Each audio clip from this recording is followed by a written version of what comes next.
Shedeur Sanders of the Colorado Buffaloes is one of the more controversial players in recent memory. His antics on and off the field that showcase his overwhelming confidence fires up a lot of supporters that back him and kind of like his abrasive personality, while it rubs other people the wrong way and has them question his ability to be a good player in the NFL. It also doesn't help that his father is Shedeur Sanders, one of the most popular athletes ever, who has also been known as a pretty cocky player and somebody that has a lot of haters and also a lot of supporters. But the route that Shedeur has taken to being a first-round pick in the NFL draft is drastically different than what his dad did or even most top NFL prospects. He was born on February 7th, 2002 in Tyler, Texas, and he attended Trinity Christian School where Shedeur Sanders was the school's offensive coordinator, and Shedeur ended up starting and finishing 3 seasons at the school. His last season unfortunately did get shut down due to COVID, but you could tell pretty early on that Sanders did have some of his dad's football gene. As a true freshman, he passed for 2,300 yards, 34 touchdowns to 8 interceptions, and those totals really only continued to grow the rest of his high school career, and he ended high school with 8,925 total yards, 123 passing touchdowns to only 19 interceptions. So anytime you put up that type of production and your dad is Shedeur Sanders, you're going to be a pretty sought after recruit. And Shedeur was listed as a 4-star recruit, but didn't really have major offers. I would say the best school that did offer him was UCF, but he decided to not go there, instead committing to Florida Atlantic. Well, that was before Shedeur took a job at Jackson State, and then that became where Shedeur was going to school. And with his dad as the next head coach, he really gave the keys to the offense to Shedeur right away. And as a freshman, he actually really impressed, passing for 3,200 yards, 30 touchdowns to only 8 interceptions. He was named the Southwestern Athletic Conference Freshman of the Year and also won the Jerry Rice Award as the most outstanding freshman in the NCAA Division I Football Championship subdivision, which in turn also made him the first player from a historically black college to win the award. And again, he came back his sophomore season and we saw his production jump up once again. He completed 70% of his passes for 3,700 yards, 40 touchdowns to 6 interceptions, and again earned some major honors, winning SWAC Offensive Player of the Year. But after 2 fantastic seasons in lower Division I, he decided to enter the transfer portal and see what was out there for him in terms of major collegiate offers. But then something drastically changed the course of his career. That is when the Colorado Buffaloes came calling to Shedeur and actually offered him the coaching position in Boulder. And that's when the decision became very simple for Shedeur. He followed his dad to Colorado and he was instantly named the Buffaloes' starting quarterback. And as soon as this was announced that the entire Sanders family would be kind of taking over the program, there was a lot of pushback and a lot of people doubting the success of this experiment. Shedeur really didn't have a long track record of being a head coach. A couple years as offensive coordinator in high school, 2 seasons for an HBCU, and now he was making a major jump to a Power 5 conference. And with Shedeur, I do think people did see the talent and what he showcased early on in his college career. It did seem at least being a functional quarterback in the Power 5, but what they would end up accomplishing in their first 2 years in Colorado, I really do think shocked a lot of people. And in the first ever game for the Buffaloes, there were instant fireworks. Shedeur completed 38 out of 47 pass attempts for 510 yards and 4 touchdowns against 17th ranked TCU. He then followed that game up again with another 393-yard passing game, 2 passing touchdowns, and another rushing touchdown, and ultimately led the Buffaloes to a 3-0 start. But despite how impressive things began for Colorado, things did not really turn out well the remaining of the season. The offensive line and the defense were the 2 biggest issues on the team, and the Buffaloes only finished with a 4-7 record in 2023. They had lost 7 out of their last 8 games, and now there were more questions heading into 2024 just how good they could be in the Power 5. But again, this past season, with their backs against the wall, what did they do? They showed up and absolutely shut everybody up. And considering the competition, Shedeur had the best season of his college career, completing 74% of his passes, which is an NCAA record, for 4,100 yards, 41 touchdowns combined, and 10 interceptions, and leading Colorado to a 9-4 record, which was their best season since 2016. And after how successful things were in the 2024 season, Shedeur's stock continued to grow tremendously. I would say after the 2023 season, Shedeur was seen as like maybe a late 1st or 2nd round pick, and now he appears to be a 1st round lock in just a month at the 2025 NFL draft. But despite all of the accomplishments and success that I just went over with his high school and college career, career, Shedeur still has a lot of critics and a ton of people doubting he'll ever amount to being anything in the NFL. And it's gotten to the point where I almost see myself as an outlier when it comes to Shedeur and how I view him as a player. I think what you're getting with him is a lethal pocket passer who's going to be able to diagnose coverages fairly quickly, be accurate with the football, whether that's over the middle of the field or outside the numbers. He does have the ability to extend some plays and make some things happen. He's not going to be as athletic as like Josh Allen or Patrick Mahomes in terms of extending plays. I know a lot of people view Shedeur as some great athlete because his father is Shedeur Sanders, but that's not really the case. He's definitely a guy that's going to stay in the confines of the pocket more often than not. But I think in the current era of the NFL, that is exactly what you want. Somebody that can win consistently from the pocket and then maybe provide some off-script plays here or there. Another popular narrative that's picked up a lot of steam is that Shedeur doesn't really have a great arm. And while I can agree it's not going to be a howitzer like some of the top guys in the league that I've already mentioned, somebody like Joe Burrow doesn't have a very strong arm either, and I think Shedeur Sanders has around that level of arm talent. Now, if Shedeur is going to reach his ceiling and ever become like an elite player at the NFL level, he's got to find a way to almost mask his game very similarly to Joe Burrow. Burrow has mastered the mental side of the game. He knows what defenses are throwing at him. He can diagnose blitzes and coverage changes very quickly. He knows where to go with the football. And then he also sprinkles some playmaking and off-script plays into his game as well, which really helps him stand out and become an even better player. So for Shedeur, that is the key. He's not going to be some alien athlete and player who's making 60-yard passes off balance, but we've seen very similar type of prospects of Shedeur emerge as some of the best quarterbacks in the league. And anybody questioning Sanders as an NFL talent or even like a first or second round pick absolutely know nothing about the game. I will say one criticism that I can somewhat agree with is it is definitely risky taking a player that does have the physical talent of Shedeur so early in the draft. I mean, we've seen it in recent memory like Kenny Pickett and Mac Jones, even like Tua Tagovailoa going very early in the first round. Those guys with their size, their athleticism, and arm strength are not first round talents. And while I do think Shedeur does have more talent than all three of those players, the other top quarterback in this draft and Cam Ward, he just simply has a higher ceiling because of his arm strength advantage and his more effortlessness in playing off script compared to Shedeur. So if I was running an NFL team and I wanted to swing for the fences, I can understand wanting to take Cam Ward over Sanders. But again, just because somebody has more physical talent doesn't mean they're going to end up the better player. And that is where I bring in intangibles and really wanting to be great. And I think what we've seen from Shedeur and really every stop of his football career so far is that he takes football and his name very, very seriously. And in terms of work ethic, leadership, and just being a dog, Shedeur is exactly what you want in your starting quarterback. He brings all of that to the table. And the last piece I really want to touch on is the pedigree. If you just look at sports history, when there's a Hall of Fame or a generational player in their respective sports, when they have a kid and it's clear that they do have some pro potential, I don't think we've ever seen a case where they're just bad players. Like for example, Michael Jordan, he had a couple of sons, but it was very clear early on that they were not NBA level prospects. So those are not the type of players that I'm talking about here. It's more so like Archie Manning. We saw early on that Eli and Peyton were going to be NFL quarterbacks. They get into the NFL and they emerge as some of the best players we've ever seen in NFL history. So all that to say, I just can't see a world where Shedeur just turns out to be a bad player and is out of the league in just a couple of years. I think Deion is going to do whatever it takes to ensure that his son is successful, and he really has the blueprint on how to be a very, very good player. So in my eyes, if he has the talent and his dad has a roadmap on how to be successful as a professional football player, I just don't see how that recipe fails. I just think Shedeur is going to at least be a good to serviceable quarterback at the next level, and it would be dumb for any quarterback needy team to pass on him. And I'm looking at you, New York Giants. And I did think the New York Giants were going to be the obvious landing spot for Shedeur, but I don't know that's going to be the case anymore. They just signed Russell Wilson to a 1-year, $10 million deal, and it seems like he's going to be their starting quarterback at least come week number 1. They are a very desperate team because Brian Daboll and Joe Shane are on the hot seat. They have to win this year. They were in the Aaron Rodgers sweepstakes. He basically told them, no, I'm going to go to the Steelers or retire. They signed Jameis Winston to a small contract as well, but it looks like Russell Wilson is probably going to get the keys to the offense this year. I don't know if this 100% takes the Giants out of taking Shedeur, but it just seems very unlikely now that they used their top 3 selection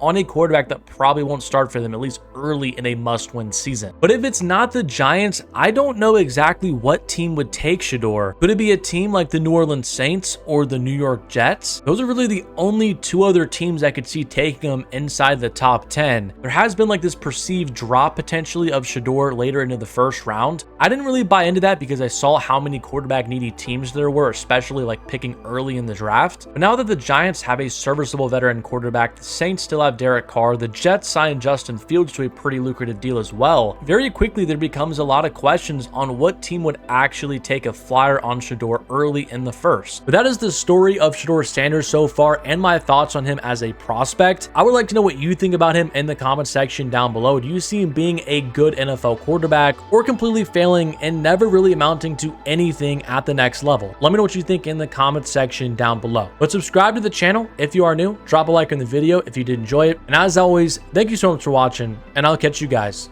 in my next one.